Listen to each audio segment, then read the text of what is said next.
Ngayon naman, may madidiscover tayo na isang bayan sa Batangas kung saan buhay na buhay pa sa mga buhay ng mga mamamayan ang kultura at tradisyon.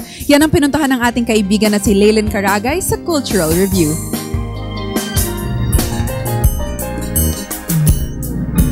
Good morning mga boss! Ngayong araw, aking liliputin ang munisipalidad ng Ibaan, Batangas at tutuklasin natin ang kanilang nakagisnang tradisyon at kultura na lingid sa ating kaalaman. Kaya tara at makipagdagit at makipagbati sa kanila. Ang bayan ng Ibaan, Batangas ay kilala sa paghabi ng kulambo at ang pangalan nitong Ibaan ay dahil noong araw, ang bayan na ito ay napapaligiran ng mga puno ng iba. So Mayor, bakit po tinawag na Ibaan ang lugar na ito? Ang amin hong lugar ay tinawag na Ibaan dahil po sa nung panahon ng Kastila, pagka daw pumupunta sila rito ay maraming puno iba. Yun hong puno ng iba ay parang kalamyas na bilog, pati dahon niya halos parehas. Bispiras pa lang ng pagkabuhay ay abala na ang barangay sa paghahanda ng piging. Sila ay nagkatay at nagluto sa kanilang pagsasaluhan pagdating ng araw ng pagdagit at pagbati. Ang paghahandang ito ay tinatawag na bayanihan.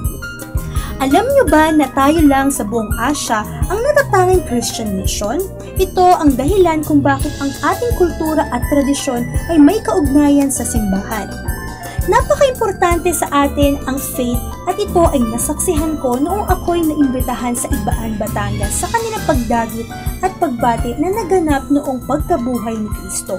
Tuwing Easter Sunday po ay mayroong tradisyon din sa aming bayan na mayroong isang dalaga at dalawang binata na sumasayaw simula umaga hanggang hapon, na ang ibig sabihin po noon ay binabati ang ating mahal na poong Jesus sa kanyang pagmuli.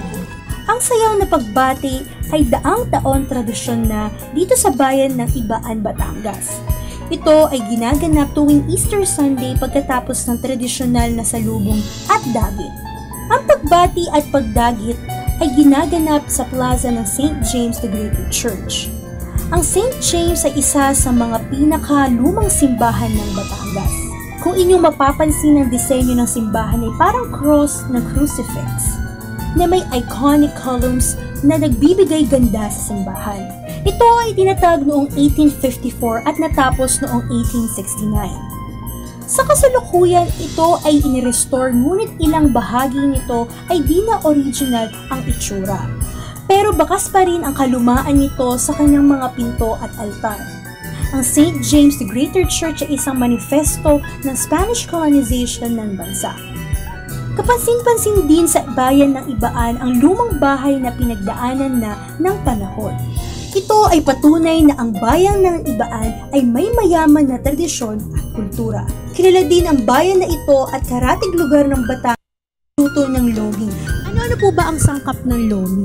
Ito po yung sa toppings, giniling, itlog, atay at saka po chicharo. So Miss Ede, paano po natin titimplahan ng masarap na lomi na ito? Parang mas mapasarap pa.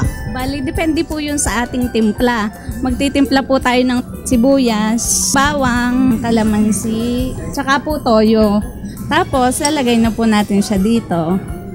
Tapos, kakainin na po. Masarap yung aming lomi kasi binabalik-balikan siya ng aming mga customer. Mga kung taga saan na nga po ang aming customer, hindi namin ano. Landlocked man ang Ibaan, ngunit ito ay may maraming rest houses na may pool. Likas kasi sa ating mga Pinoy ang magbakasyon sa mga lugar na kung saan tayo ay makakapag-bonding sa ating pamilya na malayo sa maingay na syudad.